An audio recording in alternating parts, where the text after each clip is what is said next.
What was the first show you went to? Your first ever concert? What was it? It was I was in oh no, not middle school. I was in elementary school and it was like a battle of the bands. And it was like a daytime show at the Whiskey A Go Go in Los Angeles. And I remember it was like noon and it was like from 12 to 3. I don't even remember. It was just like my classmates' bands. And it was a fundraiser for something, but I don't remember. It was the 90s. So At the that was my Whiskey. first show at the Whiskey. But it was like daytime show with like children essentially. So, Yeah, you yeah. know, I mean, the Doors, a couple of kids playing in a band. Yeah, it's a wide variety. yeah. And I remember we had to sell tickets for it because it was a fundraiser. So I remember like going, basically like convincing people in my carpool and like my soccer team to like buy tickets.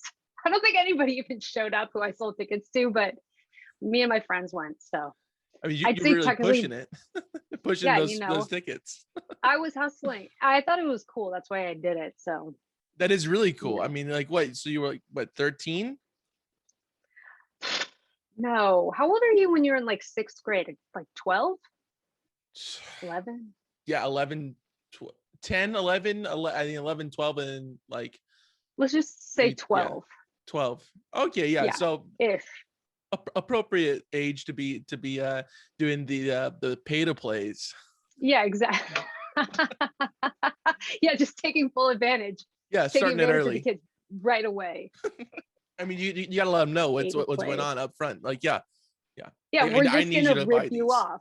Yeah, I wonder what the charity was for, the fundraiser. I wish I remembered. It was probably some like 90s cause that I long forgotten. Clearly, I don't remember, but apparently, I felt passionate enough to like ride my bike door to door to sell tickets. A classic 90s cause. Yeah, Yeah, we all know. classic. Yeah, classic. Uh huh. What made you interested in making music? What piqued interest for you? I think it wasn't an interest, it was more of like a need. I always felt very drawn to it. And yeah, people ask me that all the time. And I just can't really answer other than I had to do it. I think that I'm a very creative person and there's so much room for creativity with music that it just seemed like the perfect medium for me to express myself. And so I think for a while I was a visual artist and I still consider myself a visual artist on a certain level. But yeah, just from a young age, I started playing piano and then it progressed into finally like picking up the guitar in the corner of the living room that my family had forever. And it was like, everything was out of tune. You know what I mean? But you like figured it out. And so it went from piano, guitar to bass. And so, yeah, it was just a need. Yeah, I mean, and it definitely made an impact on you. I mean, at a young age.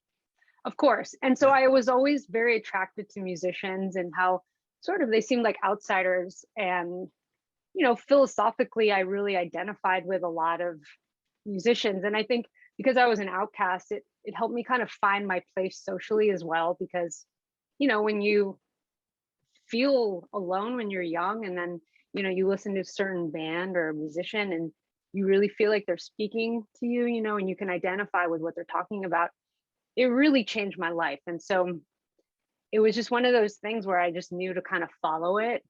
Sometimes I'm like, this is so strange. How does this exist? But I kind of just followed my heart. yeah. Why do you feel that you were a kind of a outsider in a way when you were I was younger? very, I was very introverted when I was younger. Now, if you met me, people would be surprised by that. But I was, I just felt like kind of like a wallflower. I always just was very, I don't know. It was just kind of insecurity from a young age and just not really feeling like I fit in. I don't know why that was. Maybe I just wasn't really interested in what everybody else was into, or I don't know. I don't know why people feel that way, but that's just kind of, I just started to live inside my mind a lot when I was young, which I'm grateful for now. But at the time, it was painful, classic like angsty things. But yeah, I just felt kind of like I didn't belong or fit in. So And when do you feel like you kind of flipped the script on that in a way and became more extroverted? Um, it's a good question. I'd say when I kind of came Thank into you. myself into, I'd say like early 20s. If you were close to me, I was very like outgoing and goofy.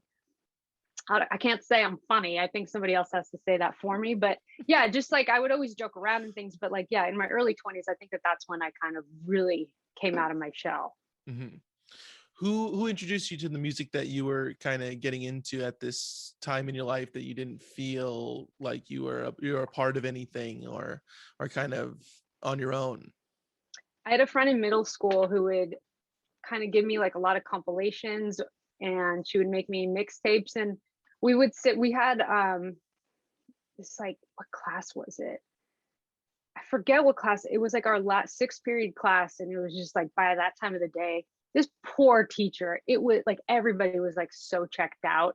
And so we would just like talk about what we were going to do over the weekend, and then she just started giving me music, um like different mixtapes and CDs, and we just started talking, and that was kind of the gateway friend, like everybody has somebody who like turns them on to certain things that they just like get into. You always have to have that certain person. Yeah, it's And crucial this was for sure. oh yeah, and like somebody, sometimes it's like a sibling or a cousin, but yeah, this was my friend Lauren in middle school, and we would just talk music, and that was the first friend where I was like, oh wow, we're so much alike. Like, you don't, we don't feel like everybody else, or we don't seem like everybody else. And it wasn't like I was trying to be different, I just felt different. Like, I just didn't give a shit. Like, I could not care what everybody was caring about. And like, believe me, I tried. I think I wanted that sense of normalcy, but it just wasn't happening. So I was like,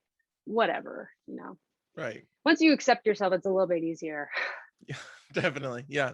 I'm still trying.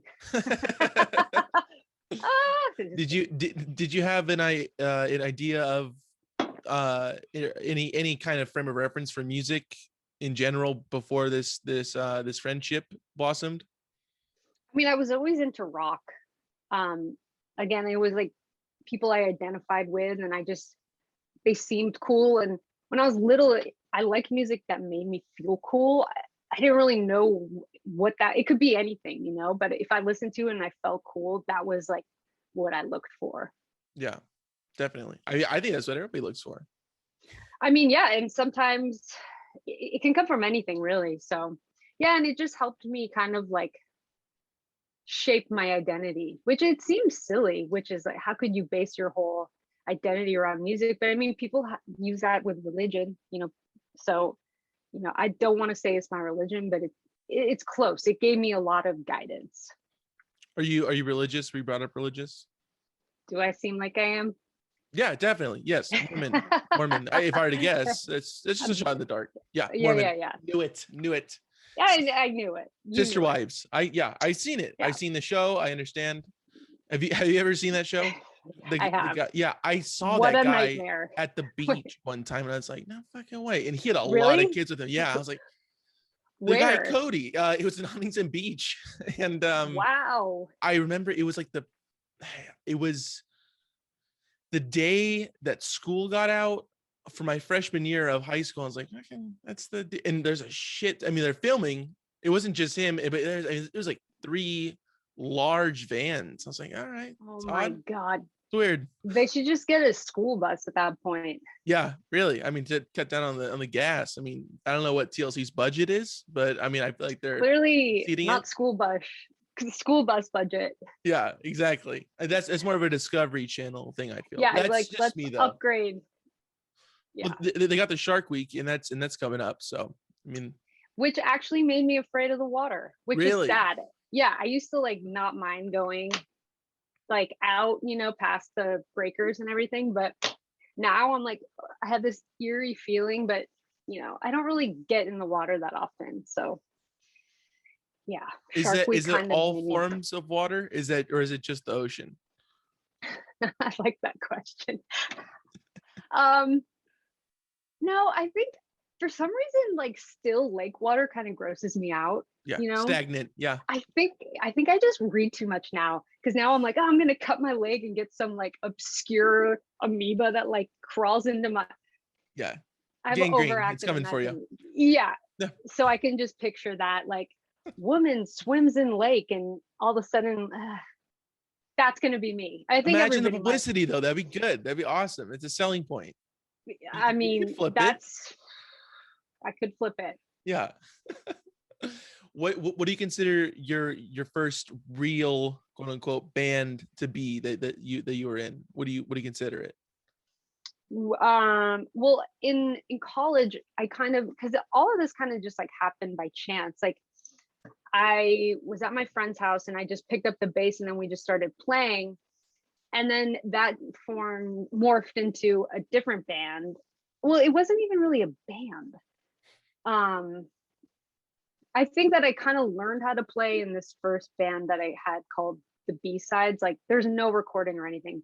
We played like one show, and this was when I was in college. I went to art school here in Los Angeles, and so, which was cool because there was this one house where all like the fine arts kids were, which was just like, basically they just did drugs all day and made art.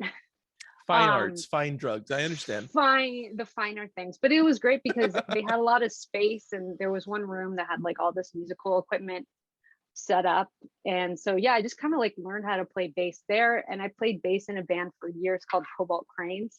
And that was fun because I did a lot of touring and I kind of just like learned the ropes doing that, you know? Yeah. Yeah. By being with another group, like, okay, this is how it goes. I get that. Yeah. And I think I never imagined that I was going to do a solo thing. It's still strange to me sometimes, but I think, again, sometimes when you fear it the most, you have to do it to see if you can, because otherwise you're always going to question it. Right. And I think, there's still moments where I'm like, it's surreal. It's cool though. And I feel really happy to be pursuing my own project now. Definitely. Yeah. I mean, that must feel amazing. Did you know, I mean, even throughout high school, like, okay, I have to go to college, or did you have a want to go to college? What was that like for you? I was always creative. And like I said, I always drew, and I was always in art class. And that was like where I felt at home. And so, yeah, just through that, I mean, I got into a lot of trouble in high school. Like, I was kicked out. I was like a problem child, basically, again, because I just didn't give a shit. It's really hard to convince somebody to give a shit when I'm like, do I really need to know like chemistry? Do I really need to know algebra? Like, it was tough. And so I got in a lot of trouble. So when I was done with high school, I took 2 years off because I knew that if I was going to do it, I needed to be committed. So at that time, I took the 2 years off, and then I built my art portfolio, and then I got into art school. So I knew if I was going to do it, I had to be ready for it and take it seriously, because so many kids kind of just like immediately go to college, and then 6 months later they just drop out. So Yeah. I didn't really want to do that. I just kind of wanted to go for myself, not because somebody was telling me to. So, and that's how I've always been. I don't really, for better or worse, it's hard for me to listen to people. I have a problem with authority. Huh? What was that? Like, I have a problem. I was screwing with you. It was a joke. Yeah, I'm sorry, that's fine. Kate. I'm sorry. It's sorry. fine. It was bad fine. timing. It was great timing. So I yeah, that appreciate was it. just like, I just always knew that it had to come from me in order to actually finish something, you know? Yeah. What school did you attend? What was the art I school? went to Otis, which is Okay. like the sister school of Parsons. Got it. Okay. Yeah. Gotcha. Yeah. The Which distant relative to it. Yeah, the estranged sister. It's funny because it's right, like it's like the first exit, like the first stop, like as you get out of LAX. And I always imagine if you came from like, I don't know, somewhere in the Midwest, and you're like, yeah, I'm gonna be in Los Angeles at this art school, and you land, and you literally like 5 minutes later, you're like, oh, it's right here. Like, you're not even in the city. It's like literally like the first stoplight. Is it off of Imperial right there? Yeah, and do you live in Los Angeles? No, I'm on the where Imperial begins in Orange County. That's Okay. yeah. So Yeah. I'm So on if you took the it, exact other end yeah. of So if where you those like places took were. that and then where kind of that, does that hit Sepulveda? This is so Los, this is so Yeah, Southern California. Yeah. yeah. So Sepulveda, and then I it hit, believe I believe so. I'm not gonna say 100% on that, but the people love the traffic talk of California. because They love to know it the streets. consumes so much of our mind. So It it's like, of fucking course does. we're going to talk about it. So yeah, we're going to finish this conversation with dignity. So Yeah. yes, Sepulveda, and then where Sepulveda turns into Lincoln, it's like right there. It's, Okay. the building's beautiful. It was built in the 60s for IBM, and it's supposed to look like a punch card. Wow. That's what Yeah. they modeled it after. Okay. Yeah. But it pretty much just became a building where I just cried a lot and didn't sleep. So Good. Yeah. yeah. I mean, it serves dual purposes. It's not just it's just a multi-purpose room Yes. building. Multi-purpose. Yes. Yeah. Classic NPR or MPB. Yeah. Yeah. So what kind of stuff were you getting into when you were young? You said you got into a lot of trouble. What were you doing? What was the trouble? Oh my God. If you got any stories from that. I have one that I still don't think I can talk about because I still think I would get in trouble for it. Like, Legally. this is like for real. Yes. Like, let's just say there was like a hotline set up. Oof. I don't know. I should probably like, anyway. No, it's fine. It's fine. But I bet the statute of limitation has rendered it. But I don't want to get you into trouble. So, I honestly don't know. And so I can very vaguely go into something, but basically I had this principal for, I have no idea why. She just like singled me out and just didn't like me. And so there was an incident where, oh my God. So to get into, so if you missed any school when I was in high school, you had to get like a readmit slip. Did you have those? what if you left and then came back the same day? Is that what you're talking about? Or If if you you like, missed a day, you had to like, this is what I was doing that day. Yes, I did yeah, have and that. it was like this little 4x5 pink slip, and you had to put the reason why and then like a parental signature, Right. which yeah, I forged like horribly. And my friend, I kind of like befriended the girl who worked at, I don't know why she worked there in the morning in the like the office. So basically, long story short, I ditched a lot of school, and there was a lot of forged readmission slips, readmit, I think that's what they're called. And so one day I was like called into the principal's office, like I was in, I don't know, chemistry or something, and all of a sudden Your favorite class, as we know. Yeah. I saw somebody come to the front and then like whisper in my teacher's ear, and I was like, I knew it. I was like, I know they're gonna call me. And so sure enough, I go and I'm sitting in the waiting room and I'm like, why are my parents in the principal's office? Oh, shit. So seriously, I was like, what the fuck did I do? So I get there and and she's like, do you have anything you want to talk about? And she like opens her drawer and then like puts down like this huge stack of readmit slips that were just all forged. And my parents just like looked at me, and I was like, and at that point, like I was so busted that I just like owned up to it. Yeah. And so after that, they were like trying to basically like expel me. And so there was some loophole, and I forget why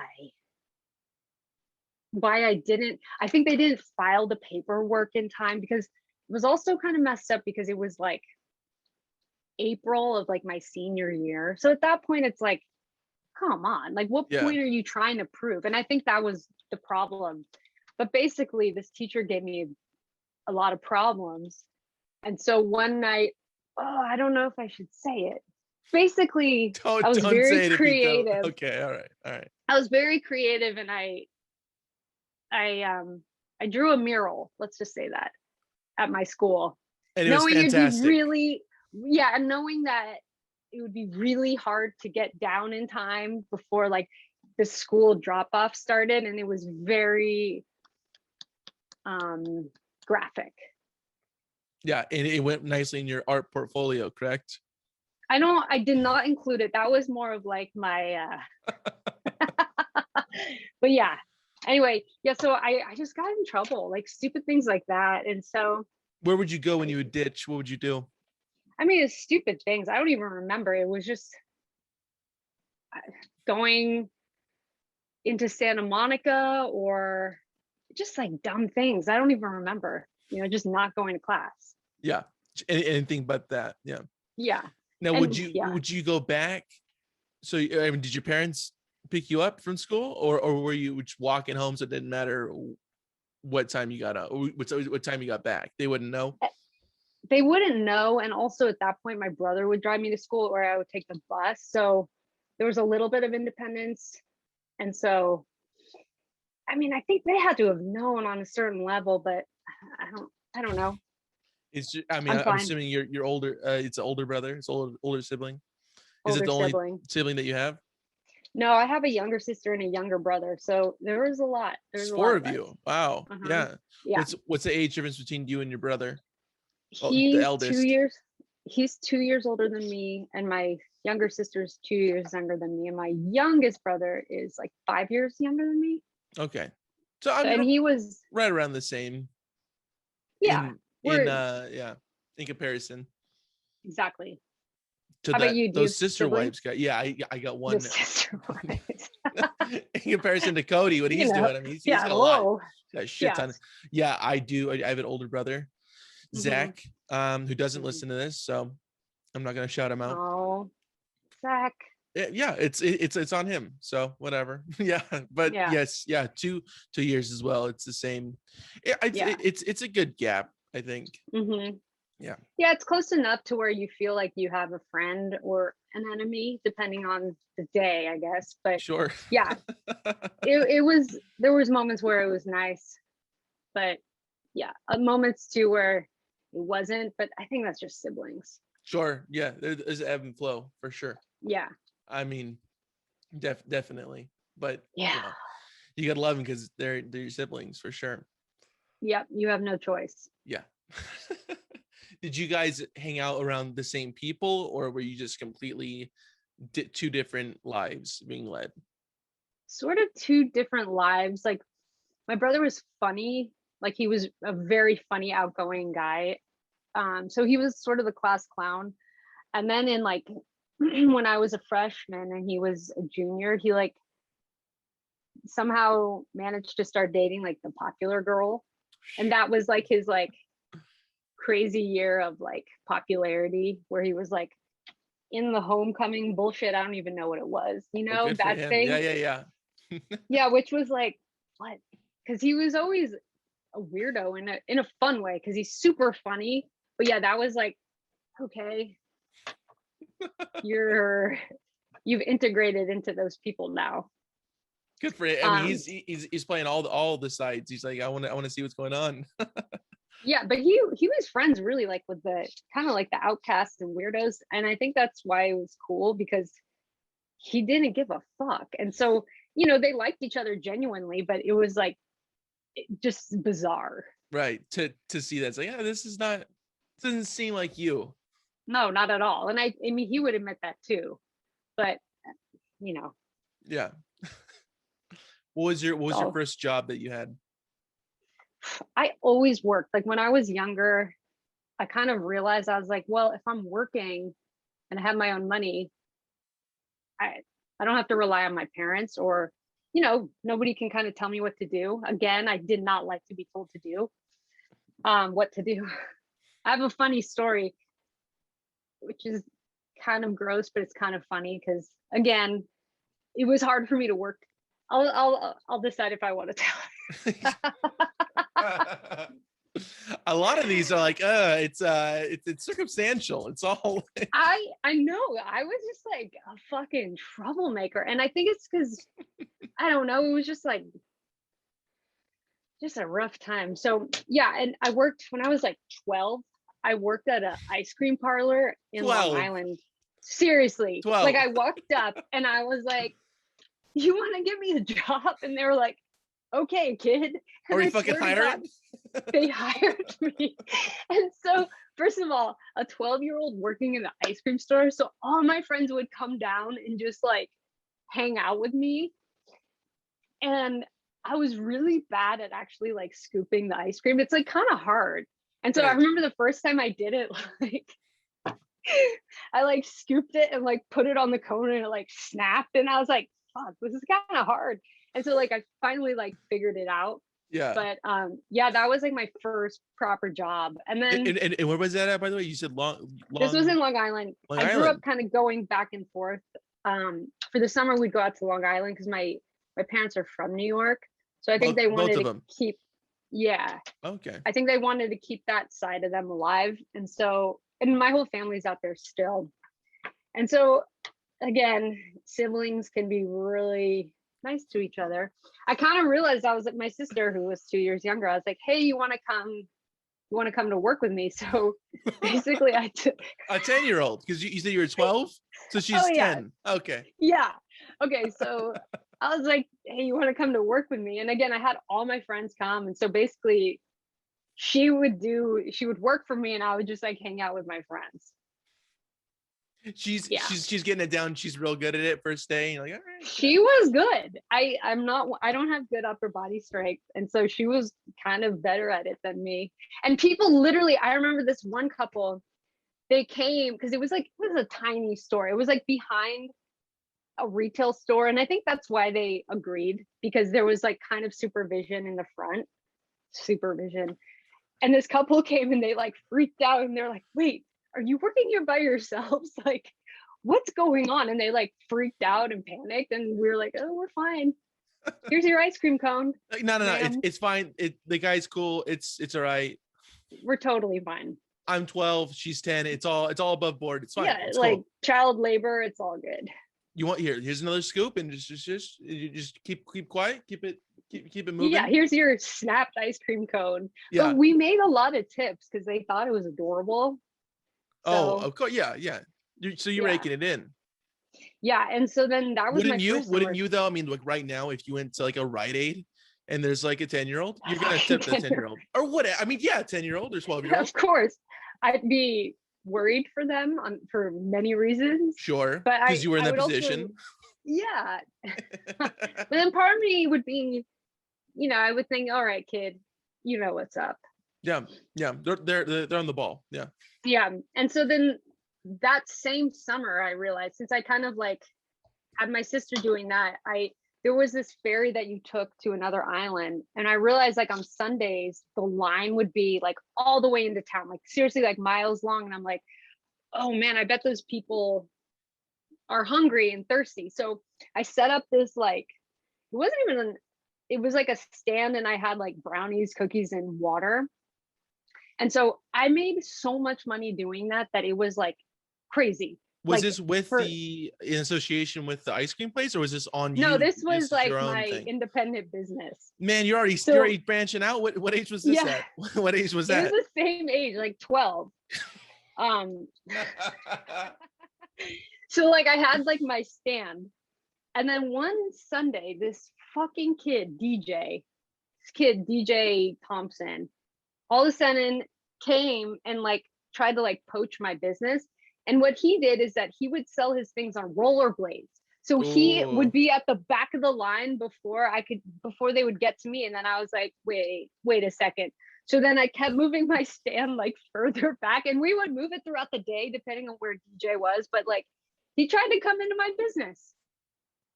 Wasn't gonna happen. He's just skating through like, hey, y'all. Yeah, we're like, get your rollerblade ass out of here. Why don't you skate home, DJ? Keep it moving. Yeah, just why don't you go down the hill? Yeah, he's inlining. Yeah. I mean, that's really innovative of you. You should have had it on a cart though, kind of mobilize that. Steal a shopping cart. That's what you gotta do. Yeah. That's a good idea. Yeah. But then at that point, I didn't have a car. So it was like whatever we could like hold. But we ride had this, the shopping cart. That's what I'm saying. Dual purposes. Where were you when I was 12? I know. Could have been the head of that. Yeah, but that made like a killing. Like still to this day, because like again, they saw kids, they're like, oh, that's so cute. And I was like, that's great. Were you gouging prices looking back on it now? Not really. I mean, maybe, but no, we were pretty fair. Okay. All right. Yeah. I like how you think, you're like, no, it's fine. It's fine. We're It was honest. fine. Yeah, we were.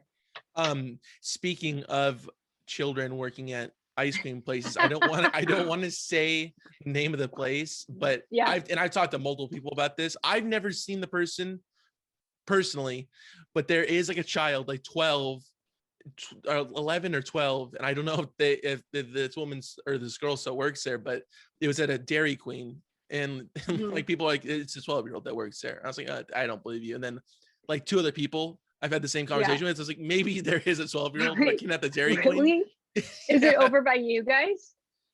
Yes, it's in Orange County. I'll tell you exactly where after this. I just don't want to blow up her spot because she's still doing this. I don't want to. I mean, she's got to hustle. She's got to pay her way. I respect it. I not, you know what, and it's good for her that she's doing it. Yeah. So Is she there with a parent? I don't know. Okay. But I feel like that would have been brought up in these conversations if there was a parent involved. You know what I'm saying? With these three different people who don't know each other are telling me the same thing, the same kind of scenario. It's a little bit odd. Yeah. That's so similar to my first job. Maybe it was all right, you. Kid. Yeah. It could be. It's a new generation. Oh yeah. Yeah. Man, yeah, like see now, like I'm hearing that and like I'm concerned, but I was that kid. So you made it out alive, right? Yeah. And I still like ice cream. So here we are. Do you feel like you have a sweet tooth just in general? I'm a recovering sugar addict. Man, I love sugar, but I've kind of whittled it down, weaned myself off of it for the most part. Just, I mean, I don't understand how people don't like it, but Yeah. Some people are more savory as well, which is interesting. It's I mean, it's an interesting concept for like an outsider like me and you. It's like sweet. It's like, but it's like salty. I get salty, sure, but not to the point of sugar. It's just two different things. It's just crazy how good it is. Yeah. It is good. It's an issue sometimes. Yeah. Oh yeah. I understand because I'm a recovering sugar addict. Yeah. No, you wouldn't get it. No, you wouldn't get it. You don't understand. Yeah, you were in 12 working at an ice cream store. Yeah. Okay. Yeah. Guess what? That person, that was me. It was me. I was the 12-year-old. All right, from three people now. Are you the 12-year-old at the Dairy Queen? Look, I'm not saying who it is and who it isn't. Okay. I like that you're like keeping their identity safe. I like it. I don't know who it is, and I don't want to blow up their spot, but no, that's fine. That's fine. Yeah, I get it. But if I knew the person, I'd be like, oh, it's such and such. But I don't know if that person's still working there. But at this point, they would have to be like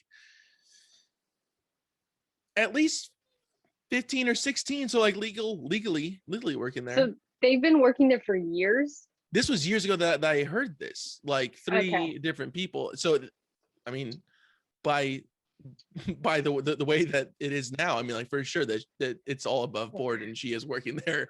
If she is still working there, I don't know. Yeah, it's just interesting that it's a chain. It's a chain thing. I feel like that happens at like smaller businesses, maybe behind a Ross or whatever. Right. Yeah, for a chain, I feel like it's super corporate and there's like a lot of protocol. So hoops. I have no hoops for those scoops. Yeah, that's right. That's right. And that's it. We're done. We're closing on that. All right, thanks guys. Yeah, that's the best joke I'm gonna have the whole time. No, it was smart. It was quick. You were on the ball with it. Yeah. Thank you. Definitely. So when did you seriously start playing music? At what age? Do you feel like you kind of really gave it a shot? Was it during college years? Yeah, I'd say, I mean, like, because that's when we started touring and everything. So I'd say during college. And yeah, I think it's always been something that I just, I don't like necessarily feel like I'm serious. I think it's just more of like, I just followed that path, and so that's always the way I've lived, is following my intuition and my path. Like, I feel like if it became really serious, I wouldn't love it as much. And when it becomes serious and when I feel like there's like pressure, that's when it's always frustrating. So I try to just keep it in a creative zone. And if I'm creatively excited, hold on, my earphones are gonna die in a second, so I might have to get my other headphones. Oh, for sure. Yeah. Um, Yeah. but Do you feel like you've experienced that before though, that you're kind of being bent at the arm in a way to be creative, and that you're kind of forcing something? never. No, okay. It was just like I said, it was a need. And I think sometimes when people are like, oh, I want to be an artist, I mean, I think everybody naturally is. It's just whether you have the urge to express yourself. And so from a very young age, again, like what I said, it was just like, that's all I could think about, that's all I could do. And so that's just morphed into music to where it's my life, really. You know, I've met all my friends really through music. And yeah, it's just the path just kind of presented itself, and I just have been pursuing it. Yeah, naturally. Yeah, so it never Organically, felt like rather, forced. Yeah, hold on one second. So there's not this like horrible gap. Let me go get my headphones. Okay. Yeah, please go ahead. Okay. Yeah. Yeah. 1 second. I will be here. Okay, hold on. All right. Yeah, you can stare at my door. Yeah, no, it looks good, and everybody's gonna like it. It kind of that was quick. That was really quick. It was a bit too quick. Like you knew that was gonna happen, and you just kind of needed a breather real quick, and you're like, okay, I mean, that was like what, a minute? Yeah, yes, I can. It sounds great. Okay, there we go. We're good. Okay, good. We didn't even get off track, really. I mean, okay, good. I had a whole like vamping thing. I was gonna run my type 5, but it's fine. It's fine, dude. It's fine. It's fine. Okay, good. I didn't want to mess up the vibe. I mean, that was really, really quick though. That's like suspiciously quick. So, you know, I am a runner, so. Do you work out? I run. You do, and that's the a large majority of what you're doing to work to be. Well, besides my bodybuilding career. What's it? You can't tell. The protein powder. That's what you're doing. My creatine. Is that what it is? Yeah. I thought that creatine wasn't that for oh wait, no, what am I thinking of? That stuff that they sell for people who are like trying to wean themselves off of drugs. It's not creatine, but it starts with a K. What is it? Shit. K. Yeah, with a K. I think it's because creatine's for working out, right? I think so. I think it's for like bulking up. Okay, yeah. But there's something else that starts with the K, and it's gonna drive me insane, and I just won't remember. But anyways, there's supposed to be some semblance of a joke there, but I don't know what that is, but I wish I knew too. I wish I knew, but if it hits me, man, it's gonna drive me up the wall. Anyways, it's fine. I'll move past it. It's hopefully. Fine. Yeah, it's gonna be in the back. Yeah, but it's fine. We can continue talking about my bodybuilding career. Yes, and it's been going pretty well, right? Passion. Yeah. Yeah, I'm ripped. Yeah. I think that's the end of the story, so we can end it now. When did you start running? Were you always a runner? Were you always? I mean, I was athletic because I played soccer, so I've always just kind of. So you're like, screw chemistry, and I'm gonna ditch class, but I'm gonna come back for. I mean, come on. Yeah, I'm gonna kick some balls around. Yeah. Hold on, let me put my shin guards on and score some goals. Sure. I mean, I listen to music really when I do it, and it's pretty relaxing, and I just always like kept doing it. Like some people are always like surprised that I do it, but I like it. It kind of helps me just maintain some sanity, and I just listen to music. So it's just one of the things I do. Right. Do you have an issue with the headphones popping out when you're running? No, but a lot of people do, and that's always surprising. I had that experience. Yeah. Really? When I ran, yeah. Yeah. When I used to run. You're like that one time. That one time that I did do it. Yeah. Yeah. That one time that I had to catch that plane, and I kind of had to like mildly walk faster. It was issue. Yeah. Oh wait, speaking of, so the other day I was on a flight, and they give you those like headphones. Yes. Those yes, things yes. are garbage. Like, it was so inaudible that I was like, why did they even give these to you? I think It's it's just a because you side have note. two different, you have the AirPods, which you've seen, and you have the other quarter ones, and then you just think that you're too good for the Delta, whatever. Yeah. You I know, think it's you. I think it's that your taste is so refined that you can't deal with it. That's how I feel. well, they need to step that up. I'm flying Delta. This is not a budget airline. Was so. was it Delta though? No, but it was American. Okay. American Airlines. Yeah. Okay. Okay. Where were you flying to? I went out to Long Island to visit my friend and see some family. To go visit the shack and go kind of sell some more stuff. Yeah, basically Maybe pick to up a check shift or in two. on DJ to see if he was like poaching my business on his rollerblades still. just hang out outside his house. Hey. Yeah. How are you, hey, man? Deej. Yeah, I had a bodybuilding competition. You're like, you just come on out, buddy. You just come on out. Yeah. Yeah. Just basically, I went to intimidate him. Yeah. That's what you go over there. I mean, because you said that you had family, but that's kind of a side note. It's like to just go intimidate DJ. Yeah. Basically. Because screw Poor him. DJ. Yeah. So it was fun. I hung out with one of my good friends, and so it was great. It was nice to get away for a little bit. What was your first tour? Where did you go? Did you go all the way out to the East Coast? No, the first tour was a West Coast tour, and we went so the exact opposite of what I just said. Okay. Yeah, complete opposite. Yeah. Okay. I understand. And it was great. Just classic West Coast tour, San Francisco, Portland, Seattle. And then I think we played like random little places on the way back. I don't remember, but it was super fun. Yeah, we made it. Yeah. What year was that around? Just 08. Estimating. 08. Okay. Yeah. Mm-hmm. And were you doing it in a van? Yeah. Very, very glamorous. But I still like van tours. I mean, I've never done a bus tour, but it was fun. I still think it's one of the most fun things, being in a car with your friends. Or a van. Or a van with all your sister wives going to the beach. It wasn't just one van, though. It was like Sprinter vans. Yeah, that's like 3 Sprinter vans. Yes. Okay, this guy has like too many. Yes.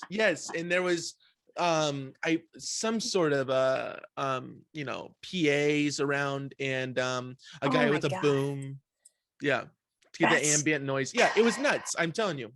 And it was a good way to kick off the summer. I'll tell you that. Yeah. Of my freshman. Could you imagine how long it would take to go from place to place with all those kids? I'd like. I don't think that it was all the kids though. I think there was still more. That's what I'm saying. Jesus. And you laugh, but I'm being serious. I think that there has to be more, because there's 4, or there was 4 wives, maybe he has 3 wives now, because my mom used to watch it. Yeah. And last that I heard, that one of the wives left. Mm-hmm. So I don't know what he's down to now. Yeah. But I mean, like there's a lot of kids is the point of that thing. Well, maybe they were working at Dairy Queen. That's why you couldn't. Maybe it was one of the kids. You can't keep track of all these kids. There's just no way. You can't keep tabs on all of them. I mean, how are you going to pay for all the vans? Like, sorry, kid, you can't go to the beach. We're going to drop you off at Dairy Queen. Finish your shift. Yeah. And this is where we are. Yeah. Hey, bud, I'm gonna need you to do me a favor. I need you to go over there. Yeah, let's get that hat on. Where's your apron? Yeah. We're gonna drop you off while we go to the beach. Yeah. And then all the kids have to find like just weird ways into work. Yeah. Yeah. But so what was touring like for you? What was your mindset at this time in 2008 when you go on your first tour? Were you excited for it? Were you ready for it? Of course. Yeah, I was super excited and ready. And yeah, I mean, I don't remember much. It was really fun to just play shows back to back, and felt kind of like you were living the dream in a way, because I hadn't done it before, and it was super fun. So that's what I really remember. Nothing crazy happened. We made all the shows, and yeah, it was great. Yeah, it's important. Yeah, because some people really, they think they like it and then they do it and they just kind of can't handle it because it's tiring, you know, sitting down all day for hours at a time. It's not that fun. And some people just kind of lose it doing that. But I don't mind at all, really. So Yeah. I love it. Yeah. And what band was that with again? That was the Cobalt Cranes. Okay. Yeah. I maybe I did ask that. Maybe I didn't ask it, but it's fine. I don't edit shit out, so That's fine. maybe it's the second time around.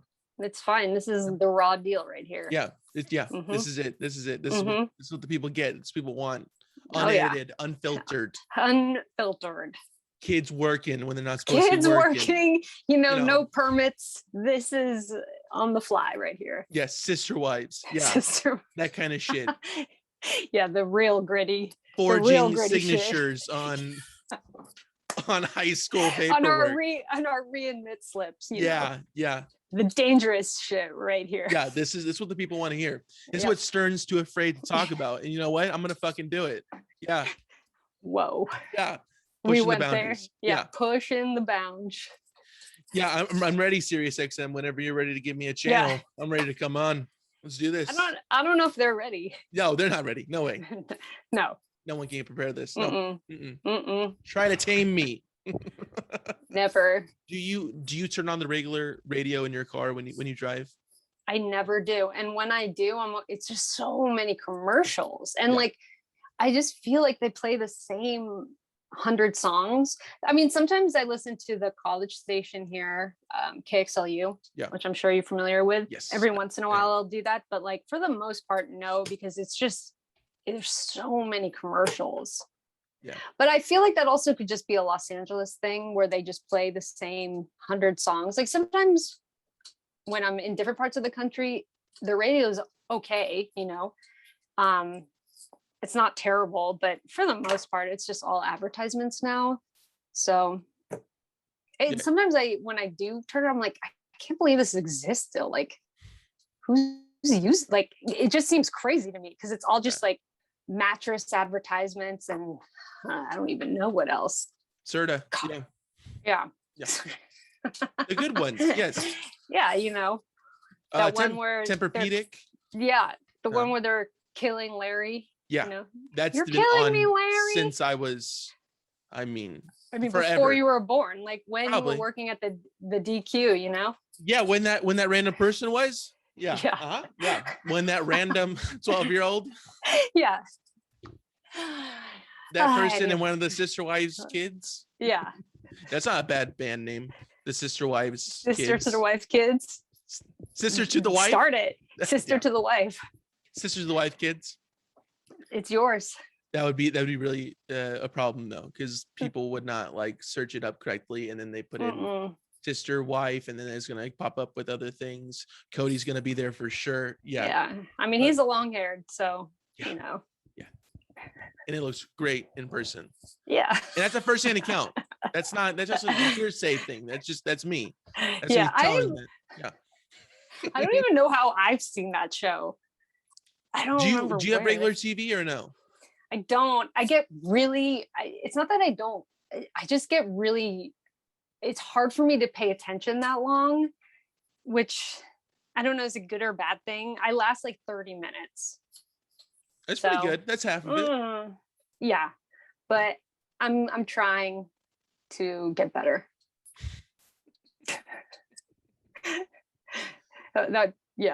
When did you start making money off of music, or at least when was the first time you got paid to play somewhere?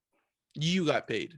I mean, in 2008 on that tour. I mean, not like I wasn't like you're raking it in. You're raking it in. So I could quit my job at the Dairy Queen. I'm gonna say you get at least 75,000, right? 100,000 per show for sure. And that was your cut. That was you. That was just what you got. Okay. Yeah, before it went to management and booking. Yeah. But no, that was like just like a DIY. That's what you're breaking out at. Like, of course. Like 100,000 per show. It's pretty rough, those door deals for those DIY venues in Olympia, Washington. Yeah. People don't know. Beat happening in a shit ton. Yeah, shit ton. Yeah. Yeah. K Records. Yeah. Multi-million-dollar business right there. Yeah. Yeah. But yeah, that was, I'd say then we made money from that tour, but I mean, pretty sure we like broke even because of costs. But yeah, I'd say then like we were always like pretty good with money. Like we would make money and then reinvest it in like recording or going on tour. So it was always like pretty fair and balanced. So yeah, I'd say around then because we were responsible with it, you know. Right. We We're spent our frivolous. own money on cocaine. So I'm just kidding. Yeah. No, it's on the rider. Come on. What? Yes, it is. Just put it on. Let's just see. It's fine. Exactly. It was a joke, dude. Yeah, but it's thank fine. you. Yeah. Appreciate it. Just these are feelers. Dude, I won't do it, but thanks. But if it's there, then it worked. I'm not gonna be rude. I'm not gonna be rude. No, not at all. Rude. No. That's how you justify it. It's like it was there. I mean, I was being polite. They're being a good host. I'm being a good guest. I'm not gonna be an asshole. Yeah. Yeah. Just to develop a decent drug habit. And then just on occasion, like some people have a cigarette when they drink sometimes, and some people do cocaine every day. It's just the same thing. It's the same thing. It's the same. To unwind, Yeah. Yes. Just like as like a nightcap. Yeah. A little bit of cocaine. Yeah. I mean, it's because you can't remember your prescription for that drug that starts with a K. So you're like, fuck it. I'm just going. It's not a prescription, lady. You could buy this. And oh my gosh. What is it? To think I forgot. I don't know. Ketamine? No, it's not. It is not ketamine. I don't think they make prescriptions for that either. I was like, what? No. Now I don't know. It's not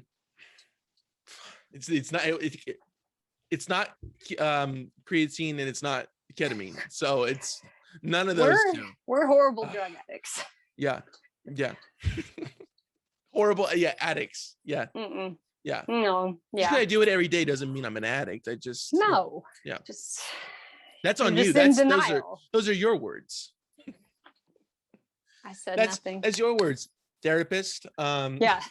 So when did you finally branch out and you're like, I'm gonna do music on my own. I'm gonna do music under my own name? So I'd say 2018. I kind of decided in 2017, and then 2018 was when I first started writing for myself and just kind of seeing where I wanted to go. And I tried different things. Like I like collaborating. That's definitely how I like to make art. I like to feed off the other person's ideas. And so 2018 was when I started. Mm-hmm. Do you feel like it's easier writing with somebody else than sitting down to write something on your own?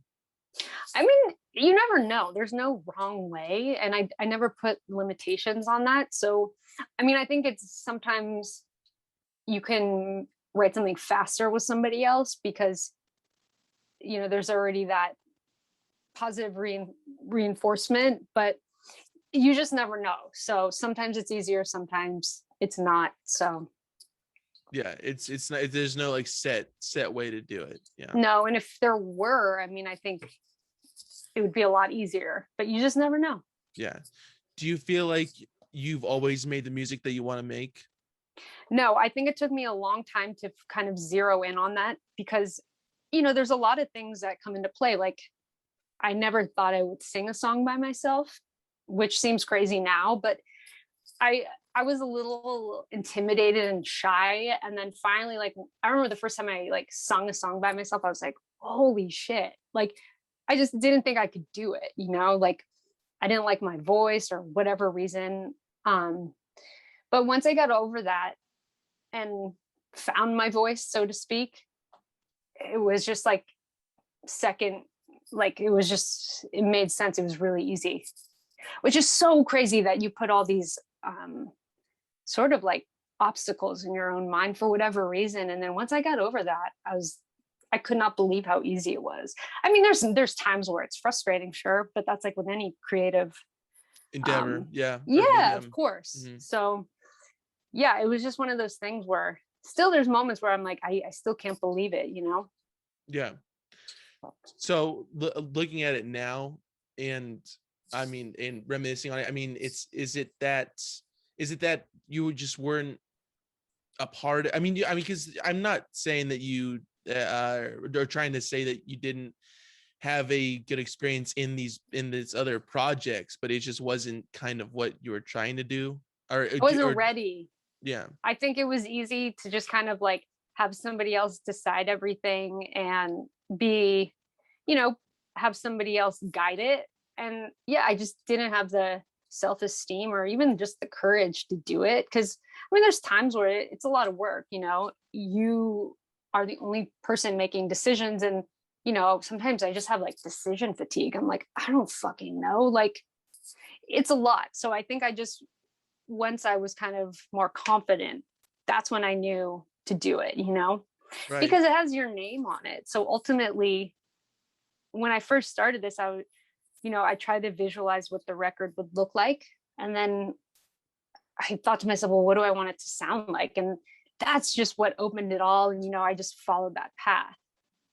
Did you always know that you were trying to do something on your own terms like this? I wanted to get there, but it just seemed like kind of like a daydream, you know. I just didn't know how to do it until one day I just decided, you know. It all comes from you by choices you make. And I think I put a lot of roadblocks for whatever reason. I don't know why people do that, I think. Yeah. But once I got over that, it was just like, boom, it was that path that I was talking about. It just like opened up and I was like, okay, that's what I'm going to do. Right. Did you always know that you wanted to perform under your own name? Was that always just an idea? No, it was like, even now I'm like, it's strange. Like, but I feel like it was kind of the most like instinctually, I didn't want to call it, I didn't want to give it a band name. I just had to call it my name because again, I wanted like total control in the sense of like, if I'm just like the permanent member, and then I can travel to different parts of the world and get bands there. It was a lot of, I needed the ease to be able to do my own thing because the politics of being in a band can sometimes get really complicated and slow things down. So I just needed to be independent, man. And so that was kind of the like guiding force a little bit, was I needed to be able to do what I needed to do. Yeah. And do you feel that you've sufficiently done that or on the right path of doing that? On the right path. I think it's something that ebbs and flows. You know, you get certain loyalties to people. And I feel that now, like there's a group of guys that I've been playing with for like a year. I mean, before the pandemic, you know, we did some tours together and I feel loyal, you know, and that was also sort of like a ground rule for me. It was like, if I feel like loyalty and like feel like it's like a good, if it's just the connection. Right vibe. Yeah, because I mean, it's like, it's hard to find the right people, you know, everybody has a band now. So I've just been I don't give it a lot of rules. What do you think about, what is like the last thing that you think about before you step on a stage to perform? It's a really good question. Thank you. What do I think about? I think about where it's all coming from and why I do it. And I just try to shut out everything, you know, and just remember to just kind of be in the moment. It's the most immediate. It's like the one thing where you really can be in the moment. It's like meditative. I try not to play if I've drank or anything, because I like the feeling so much that I don't want anything to get in the way. Like that's how good of a feeling it is to me, that like if I drink, it just kind of gets in the way because there's so much adrenaline and it's just so fun that I like to be. Oh my God. It's the best feeling.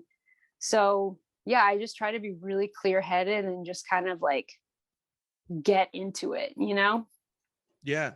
And that's good. I think it's a really healthy like relationship with it. It sounds like, you know. Yeah, because me and my fucking PhD on psychology could tell you that. No, but just from an outside perspective, it seems like that's a really good relationship that you have with music. Yeah, performing, because I just don't want anything to get in the way. And I see people, and it's not a judgmental thing, I think they sometimes start to associate playing with like getting fucked up, which is fine. But to me, it's like that just gets in the way. Like because to me, like when I like see footage of like a show that I've like drank at, I don't know. I like feeling like 100% authentically myself. Yeah. So do you feel like that masks it being under the influence of something?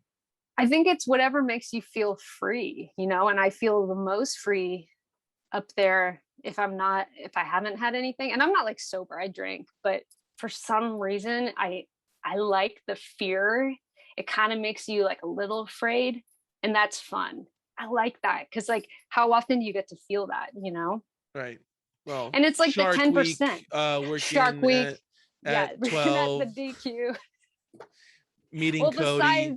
besides that, you know, Yeah, I mean, there are things that really match it, even above it. I li- mean, when you see living on Cody, the you're edge. like, shit, Yeah, it takes you back. I'm like, should I cut my hair into a Beatles bowl cut? Maybe, possibly. Kind of wear the same shirt every day, all the time. I mean, I could. It's an idea.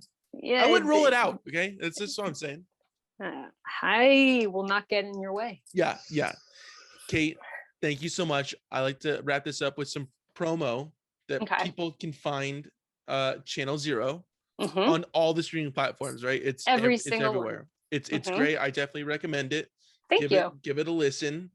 And I vouch for it. So, and you know me, I mean, I met Cody from Sister Wives, so why would I stray Thank you, Jacob. Yes. Yeah. And also I'm gonna merch. put that on like my press, my EPK. Yes. That quote. Yes, please do. Yeah. Press kit is crucial. I reviewed it. And the people can buy the merch at kateclover.com, and it's under merch, and it's great. It's awesome, cool shirts. Thank you. And bandanas. Yeah, that was a pandemic thing. Whoa, ahead of the curve. I know. Now I'm like, I don't even want to look at those. Like the other day I was moving and I was like, God, I should just give these away at this point. Like, it's just, yeah. Interesting that you already had them before the pandemic. Okay. Pandemic. Okay. Well, you guys heard it here. So yeah. Okay, thank you so much. Is there anything else that I missed? Thank you, Jacob. Is there something we need to plug? Nothing else. No, we're good. Okay, I feel good. satisfied by I'm just making sure. I need to get my $12,000 you're gonna pay me, and I don't want to, you know. Well, I got to get to my shift at the DQ then. And I'm just gonna do this cocaine since you brought it over. I appreciate it. Thank you very much. Fine. I mean, it was a joke, so you know, I'm gonna do it. Thank you. Well, you know, to each their own. I appreciate it. Thank you. Thanks, Jacob. I'm gonna talk to you in a second, so it doesn't. I'm gonna stop recording this.